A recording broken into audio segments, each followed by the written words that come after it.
Hey there everyone, it's been a while.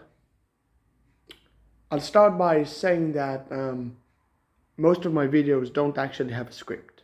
Most of them are just me pouring out things I have in my head just for the sake of having a great discussion here on this channel. I don't dream of becoming a great YouTuber, don't want to edit my videos because it's just a literal dopamine rush. And people can still listen, as proven by some of you, my viewers, that you can just listen to a video without any music in the background or any lightning fast editing of some sorts. Let's go towards the subject. I'll talk about today's subject. So that subject although it just came to my head, I actually thought of this subject for a bit longer.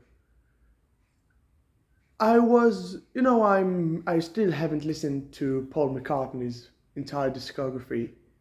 And yes, I know this is my first non-Badfinger essay video, but I just wanted to have more of a variety.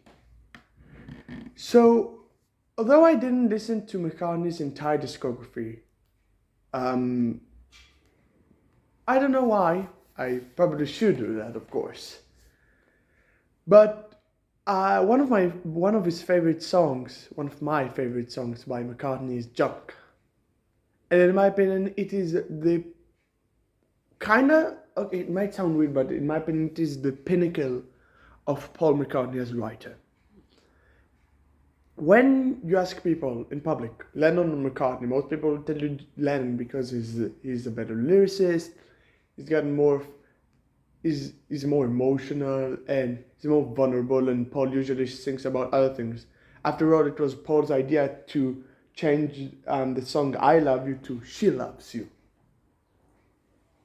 And Paul usually doesn't write about realistic stories. He usually writes about fiction, such as in Junk. He talks about those toys, motor cars, handlebars, bicycles for two, and all these objects that have nothing to do with his life. There is no mention of Paul as Paul or of a speaker. This song, in my opinion, is about a child. And although the lyrics don't convey that much emotion, Paul uses the chords. This song features some of the most interesting chords used by McCartney, and the melody just conveys the emotion in and of itself. Imagine that. Just listen to the song. I'll send links to a few of my favorite versions down below in the description. But I just love this song. The melody, you could say it's like a stream, because it pours out of McCartney's mind as if he's been writing songs throughout his entire life. And the idea of Junk about the childhood and the fact that as you grow older you must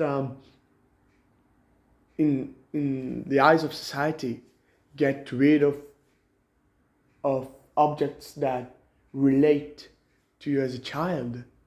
Bye bye says the sign in the shop window, why says the junk in the yard. It's like in the film Toy Story, in which the main character just grows up and gives his toys to a different character. And as a teenager, I really identify with this message. And the fact that McCartney doesn't try to give you the most mind-boggling lyrics like Lennon did in "I'm the Walrus," and he just uses the simplest lyrics and some of the most genius chord progressions McCartney has ever written, and a fantastic melody.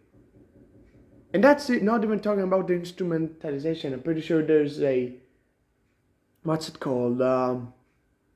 Don't remember, but the electric guitar licks on Sing Along Junk are great, and the bass is great. And I'm pretty sure it's like a how's it called, a xylophone. Yeah, that xylophone, and there's also that pillar, you know, that has little particles in it and makes rain sounds. I don't know how it's called, but the way Paul uses the instruments as well to convey the emotion of time, you know, time passing. When you hear the I call it a rain pillar. I'm pretty sure it's not called that way. But when it's going, you can really feel as if the character is standing alone in the rain. It's going older without an idea of what the future will be. And it is just marvelous. Although these are really simple lyrics.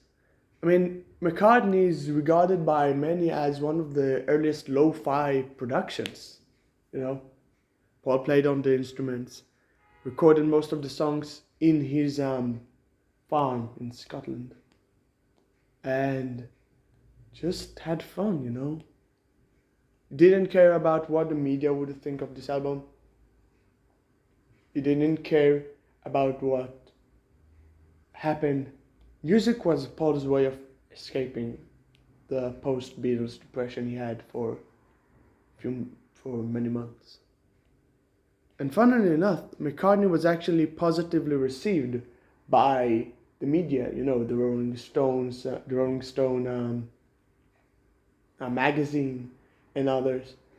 And that was until one of the reviewers said that it's McCartney's fault that the Beatles broke up.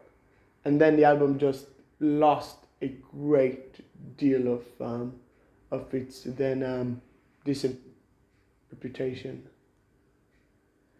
Junk is McCartney's pinnacle. I will send a link to my favorite version, which combines both Junk and Sing Along Junk. I'm pretty sure the guy who edited it would be happy to hear your opinions. Thank you very much, everyone.